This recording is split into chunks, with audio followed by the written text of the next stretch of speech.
വയനാട് ലോക്സഭാ മണ്ഡലത്തിലേക്ക് വരുമ്പോൾ ചുരം കടന്നിരിക്കുന്നു പ്രിയങ്കയുടെ ഭൂരിപക്ഷം. രാഹുൽ ഗാന്ധിയുടെ ഭൂരിപക്ഷത്തെയും കടന്നുകൊണ്ടുള്ള ഗംഭീരമായ വിജയമാണ്. വലിയ വോട്ട് ചോർച്ച അവിടെ ബിജെപിക്കുണ്ടായി. വരും ദിവസങ്ങളിൽ ബിജെപിയിൽ പുകയാൻ പോകുന്ന ആഭ്യന്തര പ്രശ്നങ്ങൾ ഒക്കെ ഇനി ആളുകളിലേക്ക് എത്തും. അതുമാത്രമല്ല, വരും ദിവസങ്ങളിൽ ഇത് പ്രധാന ചർച്ചയാകാൻ സാധ്യതയുണ്ട്. ബിജെപിയിൽ ഇപ്പോൾ പുകയുന്ന വിഷയങ്ങളിൽ ഒന്നുകൂടി വയനാട് കൂടി വരികയാണ്.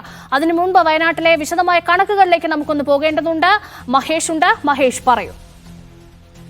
കയറി ഭൂരിപക്ഷ ചുരം കയറുകയായിരുന്നു പ്രിയങ്ക ഗാന്ധി. 4 ലക്ഷത്തിന്റെ മാറ്റോടുകൂടിയാണ് പ്രിയങ്ക ആദ്യമായി ലോക്സഭയിലേക്ക് പോകുന്നത്. അതും വയനാടിന്റെ സ്നേഹം തൊട്ടറിഞ്ഞ്. കണക്കുകൾ എങ്ങനെയെന്ന് നമുക്ക് വിശദമായി തന്നെ പരിശോധിക്കാം. വയനാട്ടിൽ 1,30,000 വോട്ട് കുറവായിരുന്നു കഴിഞ്ഞ തവണത്തെ അപേക്ഷിച്ച്. എന്നിട്ട് പോലും 4 കടന്നു.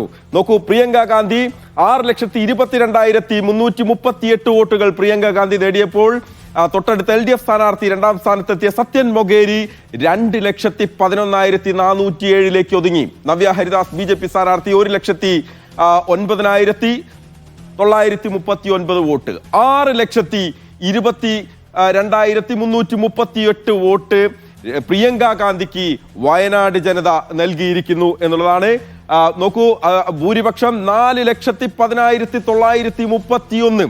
2019 രാഹുൽ ഗാന്ധി വന്നിറങ്ങുമ്പോൾ 4,31,000 വോട്ടിന്റെ ഭൂരിപക്ഷം അന്ന് നൽകിയിരുന്നു. ഏതാണ്ട് അതിനോടടുത്ത് ഒരു 20,000 വോട്ടിന്റെ കുറവ് ഉണ്ട്. പക്ഷേ ഇത്തവണ 1,32,000 പേർ വോട്ട് ചെയ്തിട്ടില്ല. സംവിധാനാവകാശം കഴിഞ്ഞ തവണത്തെ അപേക്ഷിച്ചില്ല.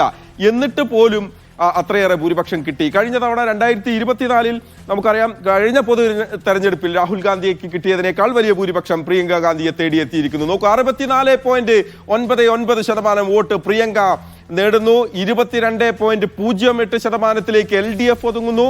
11.48 അവിടെ NDA സ്ഥാനാർത്ഥിക്ക് ലഭിക്കുന്നു. കഴിഞ്ഞ തെരഞ്ഞെടുപ്പിൽ, അതായത് ഇക്കഴിഞ്ഞ പൊതു തെരഞ്ഞെടുപ്പിലെ കണക്ക് നമുക്ക് മറുവശത്ത് കാണാം. 59.69% രാഹുൽ ഗാന്ധി അന്ന് വോട്ട് നേടി. 26.09 ആനി രാജ അന്ന് നേടി. K സുരേന്ദ്രൻ അന്ന് 12% വോട്ട് അന്ന് കരസ്ഥമാക്കി. രാഹുൽ ഗാന്ധി 59, അതും കടന്ന് 6%-ലേറെ വോട്ട്, 5%-ലേറെ വോട്ട് വർദ്ധിപ്പിച്ച് പ്രിയങ്ക ഗാന്ധി 4 ലക്ഷത്തിന്റെ ഭൂരിപക്ഷവും നേടി. നോക്കാം, പ്രിയങ്കയും രാഹുലും തമ്മിലുള്ള ഒരു താരതമ്യ കണക്കിലേക്ക് നമുക്ക് പോകാം. 64.99% വോട്ട് വിഹിതം പ്രിയങ്ക നേടുന്നു. 59.69 കഴിഞ്ഞ തെരഞ്ഞെടുപ്പിൽ രാഹുൽ ഗാന്ധിയുടെ വോട്ട് ഷെയർ. 4,10,931 വോട്ടിന്റെ ഭൂരിപക്ഷം അവിടെ നേടി. 3,64,422 വോട്ടിന്റെ ഭൂരിപക്ഷമായിരുന്നു രാഹുൽ ഗാന്ധിക്ക് ഉണ്ടായിരുന്നത്. എന്തായാലും സഹോദരിയുടെ കൈപിടിച്ച് വയനാട്ടിലേക്ക് കടന്നു വന്നപ്പോൾ രാഹുൽ പറഞ്ഞത് ഓർമ്മയുണ്ട്. നോക്കൂ, ഈ പ്രിയങ്ക ഈ ജനതയ്ക്കൊപ്പം ഉണ്ടാകുമെന്ന് പറഞ്ഞു. ജനം അത് വിശ്വസിച്ചു. ഒരിക്കൽ കൂടി UDFന്റെ കോട്ട അത് ഉറച്ചു തന്നെ നിൽക്കുന്നു. വണ്ടൂരും ഏറനാടും നിലമ്പൂരും തിരുവമ്പാടിയും ഒപ്പം കൽപ്പറ്റയും മാനന്തവാടിയും സുൽത്താൻ ബത്തേരിയും എല്ലാം കീഴടക്കി കഴിഞ്ഞിരിക്കുന്നു പ്രിയങ്ക ഗാന്ധി. 4 ലക്ഷത്തിന്റെ വമ്പൻ ഭൂരിപക്ഷം.